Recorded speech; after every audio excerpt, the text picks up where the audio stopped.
penghilangan kalsium oksalat gitu, karena tadi tampak ada yang menangkap seperti tadi Pak Kayo tadi membayangkan diperes kayak bikin ini ya tapioka gitu ya. Kanji ya. Padahal udah berbeda banget ini. Jadi mungkin untuk lebih menjelaskan ya, mohon klarifikasinya seperti apa ekstraksi glukomanan, terutama yang patennya Bu Eni tadi gitu. Kira-kira apa sih yang harus dilakukan, karena ini potensial sekali untuk UKM, untuk kebutuhan sendiri seperti Pak Pujo sampaikan tadi, maupun untuk usaha yang makanan olahan ya. Meskipun kita memang agak berat kalau bersaing dengan Cina, karena Cina itu kalau proses bukan kiloan, bukan ton, tapi ribuan ton sekali proses itu. Saya pernah ke sana, luar biasa itu. Jadi skalanya itu nggak terbayang oleh kita. Kalau kita bayangkan puluh ton, 200, mereka ribuan, puluhan ribu ton dalam satu hari. Jadi skalanya luar biasa gitu. Nah, kita mungkin bisa memulai dari skala-skala kecil untuk buatan kita sendiri. Memang agak lebih mahal, tapi kan marem ya, bikin sendiri juga. Dan saya dengar juga di Malang itu sudah mulai ada yang mulai untuk ekstraksi glukomanan, termasuk buat tepungnya gitu. Monggo Bu Eni, mohon. Bu Eni, nanti selain Bu Eni menjelaskan itu tadi mekanismenya, tolong nanti mungkin kalau memang waktunya masih ada dilengkapi dengan videonya dong Bu. Kan Bu Eni punya videonya. Bu Yayu juga tadi mengirimkan videonya juga, Bu. Jadi yang bisa lebih jelas. Iya, sip. Nah, mungkin kalau video bisa dilihat di YouTube ya, mungkin nanti bisa share. Yang langsung Bu, yang glukomanan aja, tidak YouTube yang banyak itu enggak. Yang khusus pertanyaan ini tadi terkait dengan pertanyaan. Ini nanti kan ada glukomanan. Ini nanti kan ada lagi toh Bu, di Kowani. Yang ekstraksi. Audiennya beda Bu. Bu, ini saya sampaikan saja garis besarnya supaya paham ya, karena mungkin lebih jelas. Videonya itu kan masing-masing berbeda. Jadi untuk ekstraksi itu yang pertama kalau yang saya lakukan, yang ada patennya tadi, itu dari umbi segar.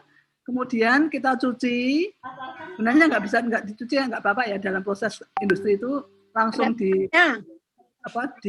ada tanahnya Bu, kotor. Ada tanahnya, ya, tapi biasanya hanya disikat gitu aja, ya. Jadi dicuci, betul dicuci, kemudian kupas ya. Tapi kalau di industri mungkin bisa pengupasan itu bisa sambil mencuci gitu ya. Jadi umbi kemudian dikupas, dicuci dan dikupas, kemudian dipotong-potong, dibuat chips, dan dikeringkan. Setelah dikeringkan, kemudian dibuat tepung. Jadi dikecilkan ukurannya, dibuat tepung porang, dan kita lakukan penurunan kalsium oksalat. Ya.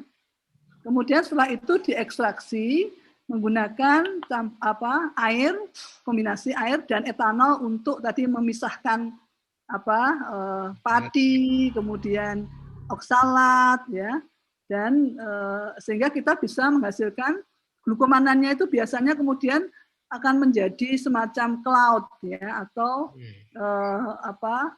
semacam gel begitu, bisa kita pisahkan. Nah, dari cloud itu kemudian kita keringkan, Pak. Kita keringkan, kemudian kita jadi tidak, karena tadi kalau pati ketela kan diendapkan, ini justru malah cloud-nya itu naik gitu ya.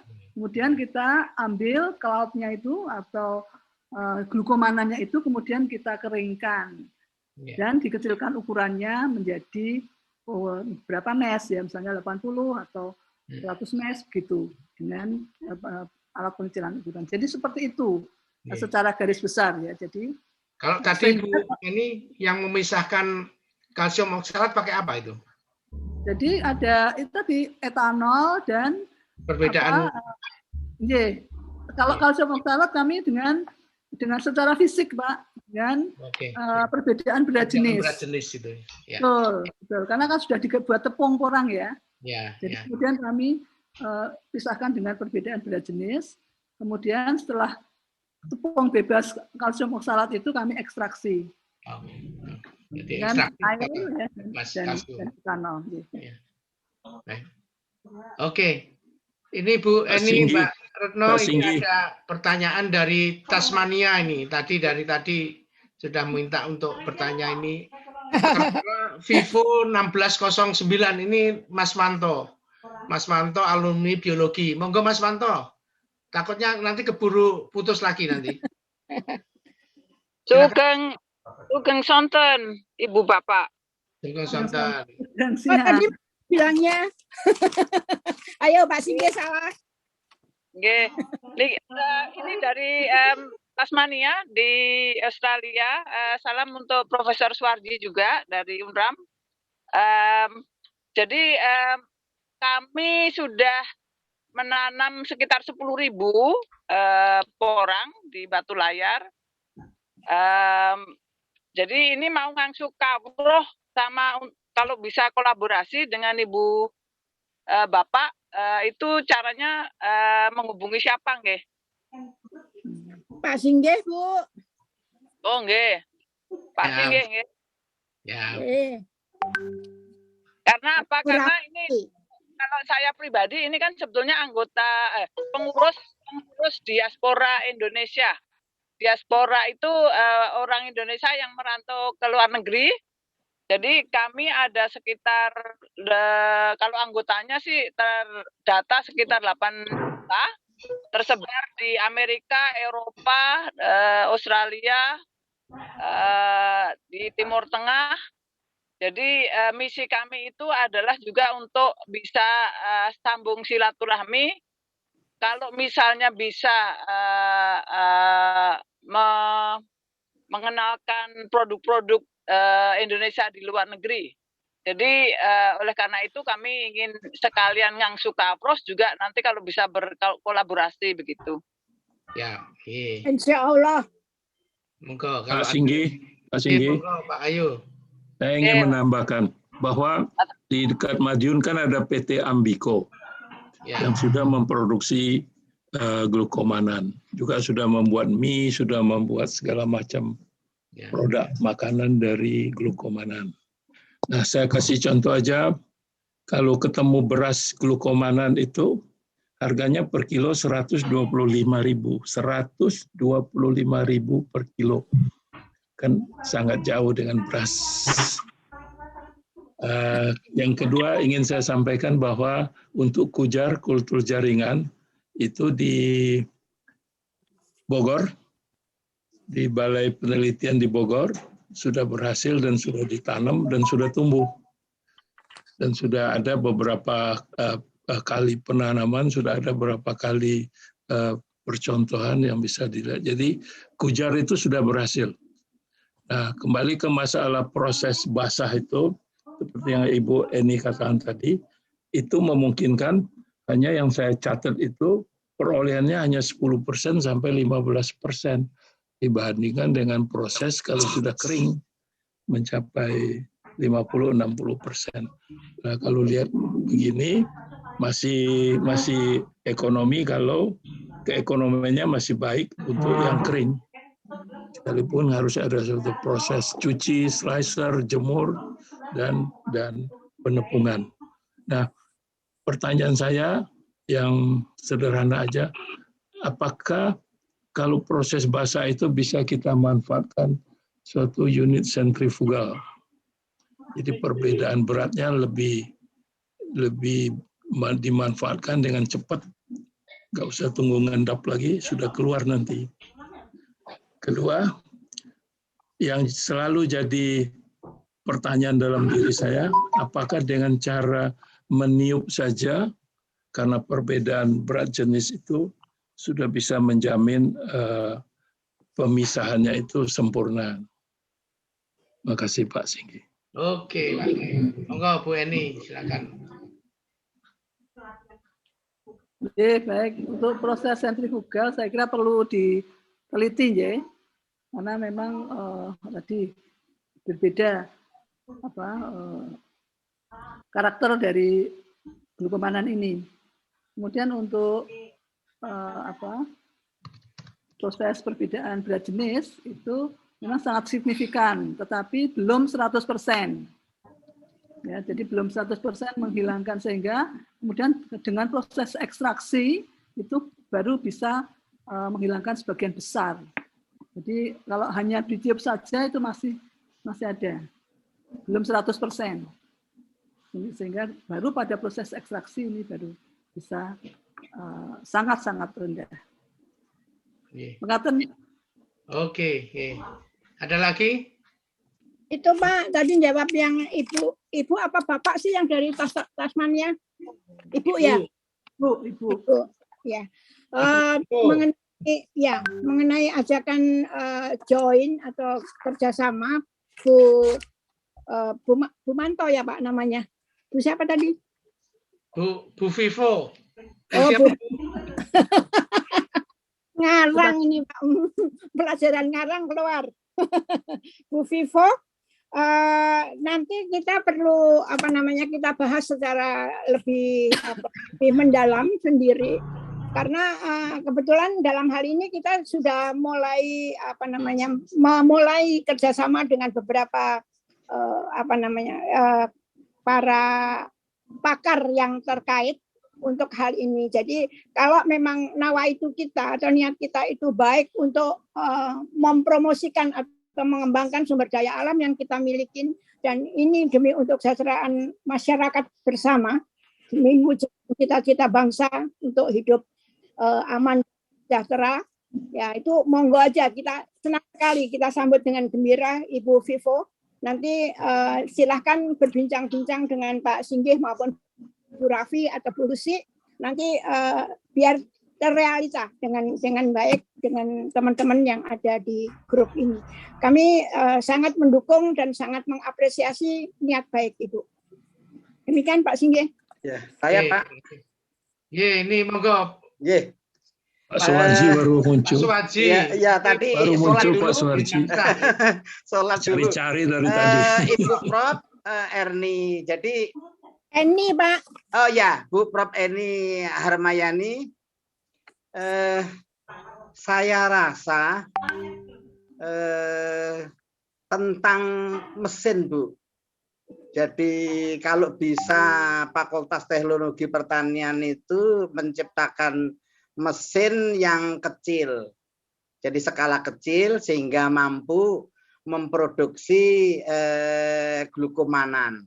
Itu saya rasa yang paling cepat tumbuh dan berkembangnya UMKM. Ya, UMKM. Karena itu yang didambakan masyarakat pada umumnya. Karena tadi Ibu bilang kalau berdasarkan berat jenis saja itu tidak 100%. Jadi kita cari yang 100% karena ini pangan, Bu. Jadi yang 100% yang memenuhi standar nasional Indonesia. Jadi untuk bahan pangan itu SNI-nya 100%. Jadi kami sangat berharap banyak kalau Fakultas Teknologi Pertanian itu mengembangkan engineering-nya, mesin. Sehingga nanti ke depan itu produk-produk pangan lokal, Bu, terutama. Saya berharap nanti berkembang jajanan lokal Lombok berbasis glukomanan. Nah, itu Bu, itu. Jadi lebih menarik itu, Bu. Jadi kalau ditawarkan turis itu tidak bentuknya roti, tidak bentuknya yang lain, tetapi bentuknya jajanan lokal. Jajanan lokal. Nah, ini sangat penting untuk nanti bersaing dengan gandum, Bu. Jadi saya yakin dalam jangka panjang nanti ekspor gandum kita yang sudah terbesar di dunia, nah itu akan dapat dikurangi. Sehingga basis makanan lokal itu diarahkan tepung tadi itu, jadi tepung ubi kayu sama glukomanan. Ubi kayu bahan dasarnya, materinya, kemudian glukomanan sebagai campuran. Nah, satu tadi Ibu Sri. Nah, Ibu Retno satu tadi tadi Ibu bilang kalau di bawah tegakan hutan, karena porang itu seingat saya tanaman C3. Jadi tanaman yang membutuhkan naungan untuk bisa terjadinya fotosintesis yang optimal. Sehingga penelitian-penelitian yang saya baca itu yang optimal itu ya di bawah naungan. Sehingga kalau Pak Paidi mengembangkan di dataran rendah itu mungkin perlu dikaji lagi ya untuk bisa optimalnya, karena tanaman C3 itu tahu saya tanaman yang cocok dan sangat cocok sekali di bawah naungan, sehingga ini sangat relevan dengan memperbaiki lingkungan, Bu. Jadi hutan ini sudah rusak. Jadi inilah muncul tanaman baru yang tahan naungan porang ini sehingga memproduksi, meningkatkan kesejahteraan masyarakat, samping itu juga memperbaiki kualitas lingkungan. Itu Bu Retno. Oke, kurang lebihnya mohon maaf. Assalamualaikum warahmatullahi wabarakatuh. Pak Singgi, saya interupsi Pak Singgi. Monggo. Pak Singgi, tadi Pak Suwarji itu dengan sopannya mengatakan supaya ekspor terigu bisa berkurang. Saya ngerti banget tuh, bahasanya sopan sekali. Terus pada Bu Retno, saya minta tolong Bu Retno, berbicara tentang gluten free, kita butuh roti yang gluten free. Maka pertanyaan saya tadi, apakah mokaf bisa ditolong oleh glukomanan supaya bisa mengembang? Terus terang kami sudah berhasil membuat tepung tapioka asam yang bisa mengembang seperti terigu, sudah berhasil itu dan sudah mulai dijual. Tapi sekarang selanjutnya tentu pertanyaan saya, apakah glukomanan bisa membantu mokaf supaya gluten free juga rotinya? Ini sangat perlu sekali. Terima kasih Bu. Satu lagi pertanyaan dari Pak Dirmansyah. Monggo Pak Dirmansyah. Dari Sumbar nih. Assalamualaikum Pak Singgi. Waalaikumsalam Pak Dirmansyah. Monggo silakan. Jadi kita di Sumatera Barat ini punya lahan cukup luas. Itu baik di perbukitan maupun di dataran rendah. Nah, yang kami harapkan nanti bisa bekerja sama dengan petani melalui P3N, Pak Singgi, baik itu Bu Retno maupun Bu Emi. Kami siap bekerja sama. Karena kami sudah punya planning, itu paling tidak 50.000 hektar lahan porang yang mau kita siapkan di Sumatera Barat tuh. Nah, kita juga nanti kepengennya itu punya pabrik pengolahan porang menjadi produk porang seperti yang disampaikan oleh narasumber tadi Pak Singgi. Yeah. Jadi itu Pak Singgi, kami minta support juga, dukungan bagaimana ke depannya nanti kami di Sumatera Barat disupport nanti dan kami siap bekerja sama tuh. Itu Pak Singgi, makasih Pak. Iya, makasih Pak Dirmansyah, luar biasa nih. Jadi minat di daerah luar biasa. Lahan masih banyak ya, masih banyak. Monggo silahkan dikembangkan gitu. Bu Retno, Bu Eni, silakan direspon. Oke, baik. Aku dulu ya Bu Eni ya. Monggo. Nanti pokoknya kalau yang urusan penelitian, nah itu baru Bu Eni. Urusan bulet Bu Retno. Dua sama selesai. Apa namanya itu tadi jawab mengenai Pak Suwarji ya Pak ya, mengenai tanaman sebaiknya optimalisasi tanaman porang itu sebaiknya memang memerlukan apa namanya tanaman pelindung, tanaman tegaan, ya Pak Warji, ya begitu. Nah, ini soalnya saya itu hanya mengacu atau mencermati hasil pengalaman lapangan, Bapak. Ini bukan teori loh. Ini sudah dilaksanakan oleh Pak Paidi CS. Sampai dengan sekarang ini dia kan sudah punya perusahaan sendiri, Pak. Dia owner perusahaan. Dan dia sudah diminta ke berbagai provinsi untuk membimbing cara bercocok tanam atau pola tanam mengembangkan porang tadi itu. Itu realisasi kenyataan yang ada yang dialami oleh Pak Paidi, Pak. Yaitu tadi bukan nggak boleh, Pak, bukan nggak boleh ditanam di bawah tegaan. Mungkin pada saat penanaman pertama supaya tidak terlalu banyak melakukan sintesa daripada kebutuhan matahari tanaman itu mungkin masih perlu dibantu oleh beberapa tanaman tegaan yang gede. Tapi untuk kesananya itu lebih produktif kalau dia ditanam di lahan terbuka. Jadi maksudnya ya mungkin tidak terbuka kayak pasir begitu, bukan Pak. Tapi maksudnya lebih menguntungkan kalau ya ditanam di lahan terbuka. Itu nyatanya Pak. Jadi kalau ditanam di bawah itu hasilnya 6 sampai 7 ton per hektar. Itu sudah ini loh Pak, pengalaman loh ya. Ini bukan hanya teori saja, tapi ini sudah realita. Sedangkan kalau di lahan terbuka itu 70 ton. Kalau enggak, atau kita sama-sama di kebunnya Pak Pegi ya Pak. Iya. Sambil jalan-jalan. Iya, sambil jalan-jalan Bu. Nah, terus itu selain hasilnya, masa panennya pun jauh lebih singkat, Pak. 3 tahun sama 6 bulan, bayangin. Petani kalau nungguin 3 tahun kan kemeng. Hasilnya apa sebelumnya.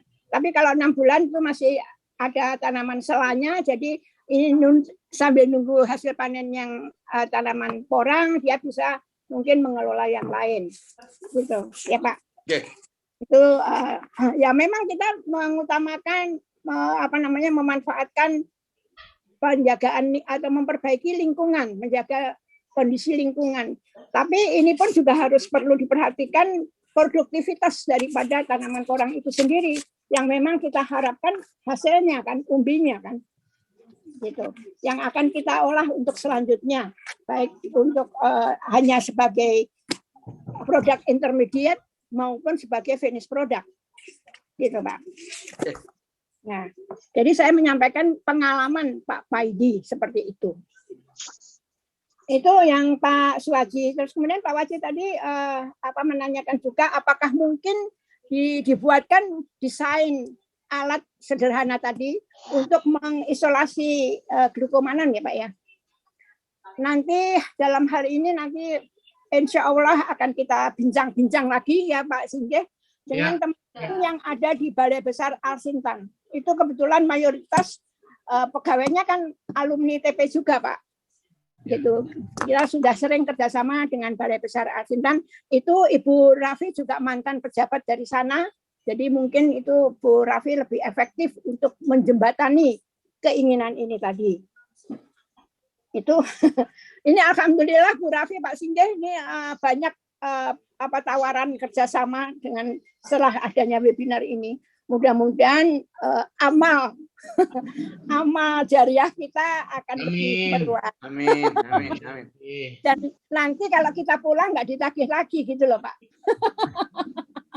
Sudah diamalkan sebagian.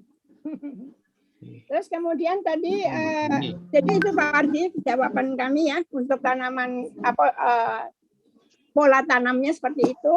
Terus untuk kemungkinan desain alat-alat pengolahan yang sederhana bisa dimanfaatkan oleh teman-teman yang ada di pedalaman atau yang saat ini ada. Yang penting bukan untuk kepentingan pribadi, insya Allah gitu. Terus kemudian untuk Bu Vivo ya.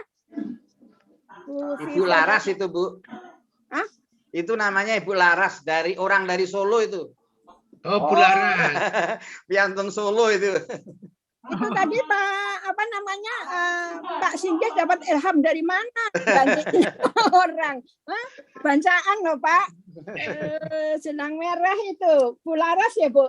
Ya Pak? Oke. Pak Warsi kenal? Kenal Bu.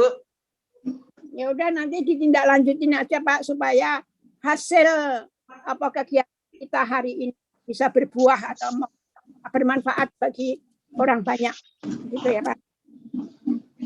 Itu Bu Vivo kami sambut dengan sangat gembira, ya. Bularas. Bularas, Bu Vivo lagi aku latah itu. Ikut Pak Singgih ngarang aja itu. Di sini banyak ilmu pengarangan, Pak. Ya, nanti sekarang ya Pak Warsi ya dengan Bu. kalau perlu nanti minta teleponnya. Nah, terus kemudian tadi itu ini dari siapa ya yang mokaf bisa dikombinasi dengan Pak Kayo. Oh Pak Kayo ya. Pak Kayo itu kami juga sudah pernah mengadakan training mengenai proses pembuatan mokaf ini. Itu sebenarnya juga bagus juga, makanya malah sangat diprotes atau sangat diklaim oleh perusahaan Bogasari. Karena Bogasari deg-degan kalau nanti tersaing berat dengan adanya pembuatan tepung mokaf ini tadi. Apalagi ini nanti kalau dengan tepung glukomanan mungkin lebih ramai lagi Pak, lebih seru lagi. Jadi perkembangannya itu tersendat-sendat karena musuhnya raksasa Pak. Iya. Kan Bogasari udah akarnya udah kemana-mana kan. Akarnya akar tunggang lagi, akar tunjang. Jadi menghujam ke bumi. Nah, terus itu tadi kan Bu Eni udah cerita bahwa kalau menggunakan bantuan dengan konyaku atau glukomanan tadi udah dipakai untuk membuat roti yang spon cake tadi. Pori-pori bagus, lebih merata, mengembangnya juga lebih bagus. Aku yakin mungkin terigu kalah Pak dengan daya alam yang kita miliki saat ini. Ibu Retno yang bilang loh ya. Nah, ini logika loh Pak. Bu Retno, kalau masih pakai terigu juga kan masih mengandung gluten. Ya. Masih pakai terigu. Maksud saya ini yang free lah, yaitu pakai mokaf gitu. Alternatifnya sorghum. Tapi gini Pak, kalau Ibu Retno tadi sampai menyinggung masalah raksasa, semut lawan raksasa, nah itulah yang menyebabkan kemandirian kita itu tidak bisa kita wujudkan. Nah, tapi kalau Pak Suwarji aja mengatakan raksasa kamu ini tak kemplang, aman semuanya. Pak Suwarji nggak ada yang berani, Bu. Kalau Bu Retno Pak Suwarji itu juga nggak berani. Kalau ngomong itu udah pas sudah itu. Pak Suwarji nggak berani ngomong juga. Tapi padahal beliau kalau dia ngomong tak kemplang kamu habis itu. Ya, alternatifnya Pak itu kita bisa pakai sorghum. Jadi sorghum gluten free juga. Saya sedang mengembangkan, sudah mulai di wilayah beberapa kabupaten itu Bu. Nah ya. Nah, sorghum. Free-nya gluten itu tidak benar-benar 100% free loh Pak. Masih aja lah dikit-dikit gitu. Tapi relatif. Nah, itu pakai kata relatif. Relatif ya. Ya, gitu Pak. Oke, terima kasih. Kalau pengembangan sumber daya alam kita yang melimpah ruah kaya raya ini itu sebenarnya merupakan tanggung jawab kita bersama loh Pak, bukan hanya saya nih. Marilah kita hati-hati loh. Kenapa? Bu Retno hati-hati loh Bu Retno. Hati-hati. Iya karena Pak. itu nasibnya sama juga kita mengembangkan mobil listrik itu nggak bisa keluar juga. Dan kita juga sedang melakukan peluncuran tentang energi fuel cell yang menggunakan hidrogen. Ya, itu juga. Ini orang juga bisa menjadi kayak gitu buat bio. Jadi kalau ngomong gitu mesti lihat tempatnya Bu. Ya iya, makanya ini kan karena untuk kalangan sendiri, Pak. Ini kan kebanyakan mayoritas alumni TP kan. Oh iya betul. Siap. Saya Monggo, tahu Bu. ini memang Bu Eni ada Pak. respon yang lain, Bu Eni? Respon yang lain. Monggo, monggo. Ya. Baik, tadi disampaikan Pak Suwarji untuk harapannya FTP bisa membuat mesin ya. Nah, saya kira kita sudah membuat Pak, alhamdulillah untuk mesin untuk atau alat untuk tadi pemisahan oksalat. Mungkin Bu Sri Rahayu ini yang inventor. Bu Sri Rahayu, kemudian ya mudah-mudahan bisa kita sempurnakan ya. Untuk lini produksinya. Kemudian untuk gluten free, untuk mokaf, kombinasi dengan mokaf, yang sudah kami kerjakan itu untuk mie itu memang menurunkan cooking loss. Jadi kalau biasanya mie itu kan direbus ada keruh gitu ya. Cooking loss-nya banyak, ini dengan kombinasi porang glukomanan ini menurunkan cooking loss dan lebih elastis. Tapi kalau memang beda ya antara elastis dan kekenyalan itu ada datanya, tetapi yang memang yang utama adalah menurunkan cooking loss. Jadi kombinasi mokaf, sebagian besar mokaf, masih ada terigu sedikit, itu untuk mie bisa menurunkan cooking loss. Demikian Pak Singgih, dan tadi untuk sumber silakan kalau mau kerjasama, insya Allah FTP juga. Oke. Pak Singgih untuk Merauke tanya Pak. Ada lagi, satu lagi aja ya, karena waktunya udah jam 1. Ya, ini dari Merauke terakhir mungkin Pak. Dari Merauke Pak. Oh, dari Merauke. Siap Pak Suwarji, mohon maaf. Merauke Pak Arianto, Pak Suwarji. Ngomong, katanya mau ke Merauke. Oh, Merauke jauh. Merauke itu Bogor. Oh, dekat Pak, Merauke Bogor dekat aja itu. Merauke itu Bogor. Merauke Pak, Merauke. Merauke ya. Nuwun sewu Pak. Ibu ini ingin saya tanyakan berkaitan dengan glukomanan.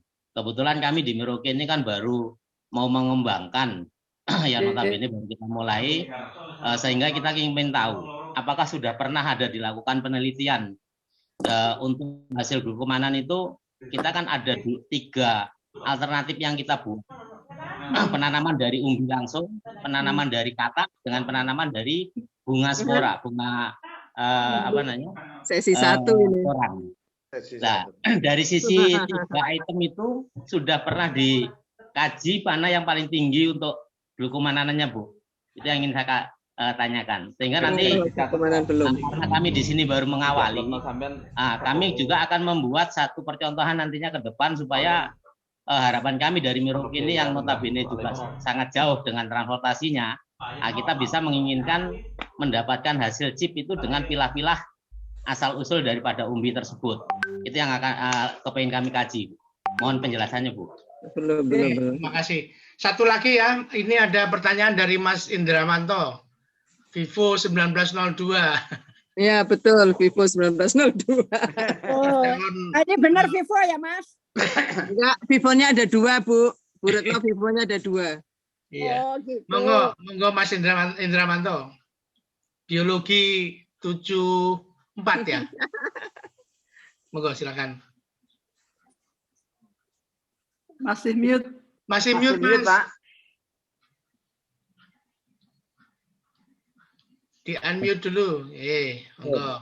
Ampun ya. Jadi masalah radiasi untuk mendapatkan mutasi porang itu menurut saya lebih baik komunitas ataupun grup ini dandake saja ke Batan untuk meradiasi katak. Kemudian mengamati ya komunitas ini. Karena kalau di Batan itu rasanya nggak mungkin multi-use project yang notabene satu set aja sudah 3 tahun. Jadi ndandake baik biji, katak maupun umbi sana. Nah, komunitas ini yang mengembangkan, yang mengamati dan sebagainya. Itu bagus. P3N. 2. Kalau ini tadi dari Bu Eni, Bu Retno, bicara di masalah hilir, saya akan mencoba naik ke hulunya. Tetap masalah glukomanan tadi. Glukomanan mempunyai water holding capacity begitu besar. Nah, sementara untuk budidaya, konon si porang ini memerlukan air tapi nggak boleh ngecembeng. Oleh karena itu, dengan berbasis pada kemampuan water holding capacity yang dimiliki oleh glukomanan, why not? Di situ ada bulusi kan ya? Iya, ada masih. Dikembangkan semacam sumber pengairan dari gelnya tadi yang di dalamnya sudah dimasuki sebagai pupuk. Jadi nantinya slurry. Nah, itu di situ saya juga lihat ada Pak Budi Dekan Fakultas Biologi, apa sudah off atau belum? Ini sebagai masukan. Jadi digunakan untuk sebagai pupuk slow release sekalian pengadaan air bagi si porang. Ketiga, jadi Bapak untuk tanaman C3 memang seyogianya memerlukan naungan. Nah, untuk prakteknya Pak Paidi sudah membuktikan yang terbuka itu hasilnya akan lebih baik. Ya kita selisih saja, pakai paranet, itu kan bisa kita atur intensitas cahaya yang masuk ke dalam tanaman kita berapa.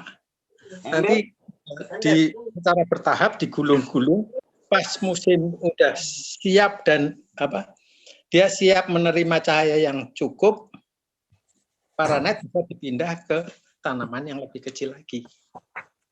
Itu 3 hal yang menurut catatan saya tadi dari pembicaraan siang hari ini. Mudah-mudahan bermanfaat. Sekian, terima kasih Pak Singgih. Assalamualaikum warahmatullahi wabarakatuh. Waalaikumsalam. Warahmatullahi wabarakatuh.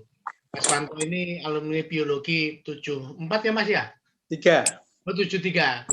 Ya, sama dengan Bu Retno itu. Ya, tapi ini pas lonco nggak ketemu. Monggo silakan Mbak Retno sama Mbak Eni, Mbak direspon. Berhubung waktunya sudah jam 1 ya. Iya itu. Untuk umbi dan katak, memang kalau umbi dan katak itu pertumbuhan umbinya lebih besar atau mungkin ini dari yang pertanian ya, tetapi informasi yang saya peroleh lebih cepat yang umbi. Jadi sama-sama 1 tahun itu diameter umbi itu lebih cepat ya ditanam dari umbi.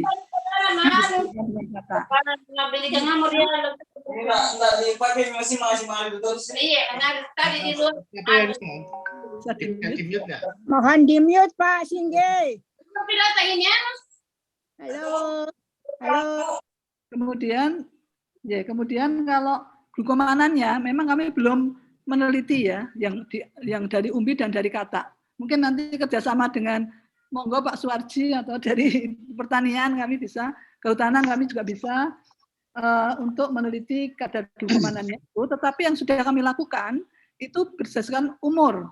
Ternyata yang ditanam di Jogja itu ya, itu umur 1 tahun dan 2 tahun itu tidak berbeda nyata. Jadi 1 tahun pun sudah tinggi kadar glukomanannya, ya meskipun lebih kecil tapi tetap tidak berbeda nyata. Jadi saya kira juga mungkin perlu sangat tergantung dari budidayanya menurut saya. Mekaten Pak Singgih, matur nuwun. Terima kasih Bapak Ibu sekalian, Bu Eni, Bu Retno, Bapak sekalian yang hadir dalam acara bincang-bincang ini. Halo Pak Singgih. Halo. Bisa tolong minta nomor telepon Pak Haryanto yang di Merauke tadi? Oke. Oh, siap Pak, siap. Nomor WA-nya juga. Silakan diposting ke saya, nanti saya share ke masing-masing. Siap Pak. Nomor HP Bapak tolong Pak, disebut aja Pak. Siapa? 0812. Ya. 9447. Ya. 7080 Pak. Diulang Pak. 0812. Ya, siap. 9447 Siap. 70-80, Pak. Bisa WA, Pak. Siap, bisa, Pak. Nanti Oke, saya terima kirimkan kasih. atau nanti saya ajak Bapak masuk ke grup petani Porang. Kami punya member 350 petani. Nanti Bapak Siap. bisa belajar dari pengalamannya itu. Siap, siap, Pak. Siap. Termasuk videonya juga saya kirim. Siap, siap. Terima kasih, Pak. Makasih. Atas kontribusinya, mohon maaf karena waktunya sudah mendekati jam 1 dan masih banyak yang belum sholat zuhur juga. Jadi biasanya kami hentikan sebelum azan jam zuhur. 12. Iya, ini Siap, sudah lewat Pak. 1 jam. Ini di sini sudah mau asar, Pak. Sudah mau sholat asar. Di Merauke ya? Di Merauke. Sudah mau sholat asar, Pak Suwarji. Iya. Di Merauke sudah jam 3. Tunggu Pak Suwarji dan Pak Singgih untuk hadir lagi di Merauke. Iya, lama di Merauke dulu. Terima kasih.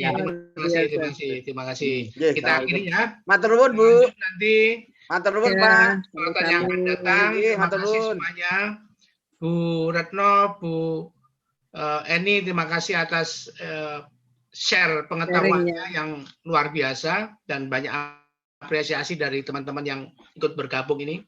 Mudah-mudahan apa yang dibicarakan hari ini kita diskusikan memberikan manfaat yang baik bagi kita semua. Amin. Hari lebih baik dari hari ini.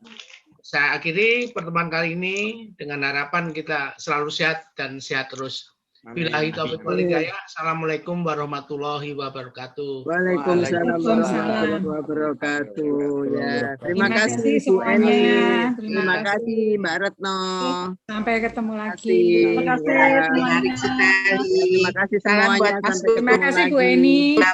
Sami-sami Bu Raffi. Sehat semuanya. Sehat selalu. Assalamualaikum. Waalaikumsalam warahmatullahi wabarakatuh.